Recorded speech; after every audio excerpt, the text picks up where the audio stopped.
بسم الله الرحمن الرحيم. وسلامتي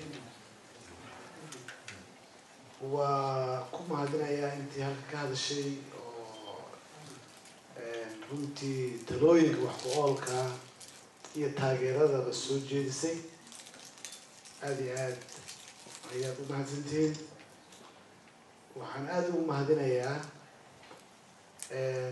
runtii يعني انت بيشا عاوة شركة كسو قيب كشي وحفلدان سو دوينتا وعناقنا لو سو دوينا ايو وفتي جينا كالسعودة دولتكم الجاركة الصومالية وكو مهتمتين سيدا يعني سوسوح القانتين ورنتي meel dheer meelo fogfog laga kala yimid idinkoona tusaya shucuurta ay runtii aada u qiimaha badan ee wadaninimadu ku dheehan tahay soomaalinimadu ku dheehan tahay oo aad nagu soo dhaweyneysaan annaga rudhamaantii wafdigeenna waxaan soo gaarnay xaruntan Belgium Brussels runtii waa jecleen in meelo badan aan tagno laakiin yani duruufaha jira ayaa noo saamaxaynin weliba ma ka imaanin waddanka toose waxaan soo marnay shirar kale oo lagu kala qabtay wadamada Ethiopia iyo Kenya marka xoogaan kasoo maqnaynay dalka runtii Ethiopia طبعا شركي مدحنimada muxuu ahay madaxda midowga Afrika ayuu ahay shirkaan u tagnay kadibna shirar gaar oo madaxda yani Ethiopia aan la lahaynay oo ay muddo qaateen meelo markaan nimadana shir kale intooda oo isagana ama deeq bixiyaasha amaba qolooyinka howlaha ay naga dhexeeyaan qaramada midoobay halka markaan nimidnana shirarkii iyo kulley booqashooyinkaan u nimidnay maantay noo bilowdeen waana soconayaan muxuu ahay kulley berritana waa soconayaan waa laga yaabaa inaan meelo kale aan Yurub kamida kulley aan gaarno muxuu ahay laakiin weli noo maaragtay xaqiiqdii go-aanada saas weli ma dhamaystirinin laakiin waa suuragal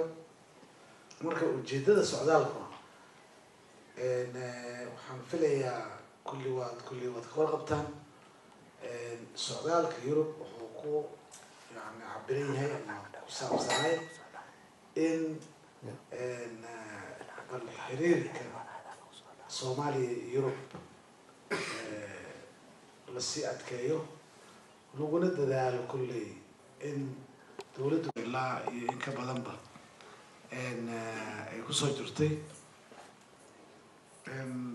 runtiina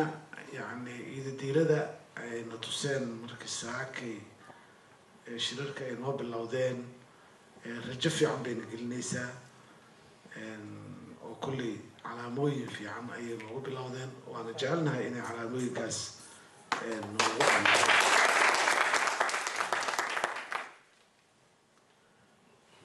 haddii aan yara dib ugu laabto xukuumadda dhismaheedii waa tilmaanteen oo dabcan yani muxuu ahay mudane Axmed Sareemaan baa tilmaamay qaabka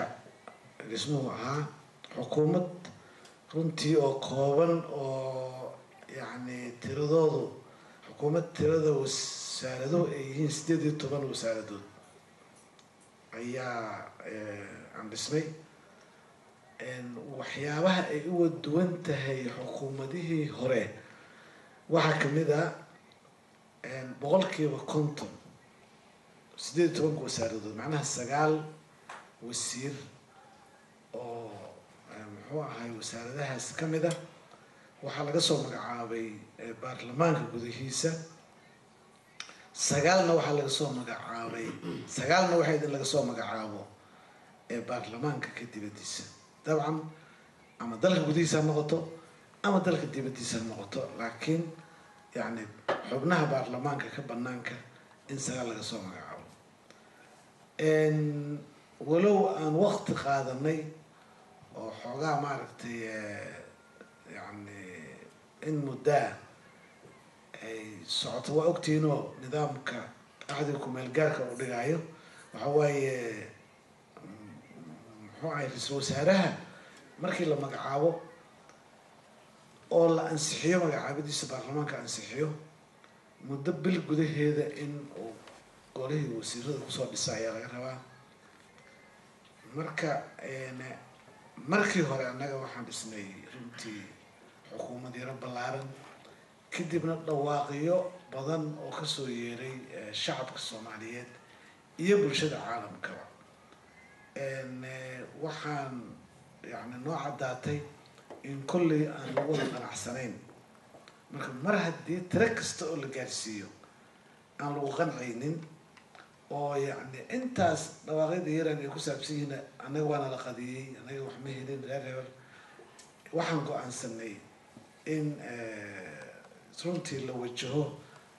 muxuu ahay runta oo maaragtay aan laga gagabanin marka waxaan go-aansanay in la yareeyo tiradii wasaaradaha lagana soo reebo 18 wasaaradood muxuu ahay iyadoo taasu ay marka hore waxaan ka dhignay tiro yaraan ka qaadana baarlamaanka gudihiisa dibadiisa baarlamaanka u badnaayeen laakiin markii dambe waxaan go-aansanay in boqolkiiba 50 laga qaato baarlamaanka gudihiisa boqolkiiba 50 kalena laga qaato baarlamaanka dibadiisa waxaa intaa ka baxsan prime ministerka oo asaga ka yimiday baarlamaanka dibadda marka run ahaantii baarlamaanka waxaa yani hadal haysku u ahay mar haddii tiro intaa tirooyinkii badnaa dhibaato lagala kulmi jiray in baarlamaanka gudbiyo oo ansixiyo suurtagal ma noqonaysaa tiro intaa la eg oo yar oo weliba iyadoo oo saa u yar haddana baarlamaanka uu ku leeyahay xubnihiisii boqolkiiba 50 su-aal taaganay ahayd runtii baarlamaanka isagoo aada iyo aada uga mahadsan sharafna runtii yani muxuu ahay ay usoo hoyatay dhinac kasta markii uu ka fiiriyey xubnihii baarlamaanka waxay aqlabiyad buuxda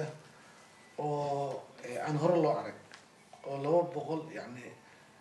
230 mudane ayaa goobjoog aheeday markii la ansixinayay xukuumadda 223 ayaa codkii siisay ansixinta 5na way diiday 2na way ka aamuseen halkaas waxaa yani kulley nooga muuqatay oo noo soo baxday mar haddii baarlamaanka xubnihiisu ay wakiil ka yihiin shacabkii ummadda soomaaliyeed ayna aqlabiyad buuxda ku ansixiyeen xukuumaddii koobneed fariinta aan qaadano waxay aheeday in shacabka soomaaliyeed uu raalli ka yahay xukuumadda sidaa u yar oo sidaa u kooban waxaanan annaga ballan qaadnay inaan si daacadnimo ah ugu adeegno ummadda soomaaliyeed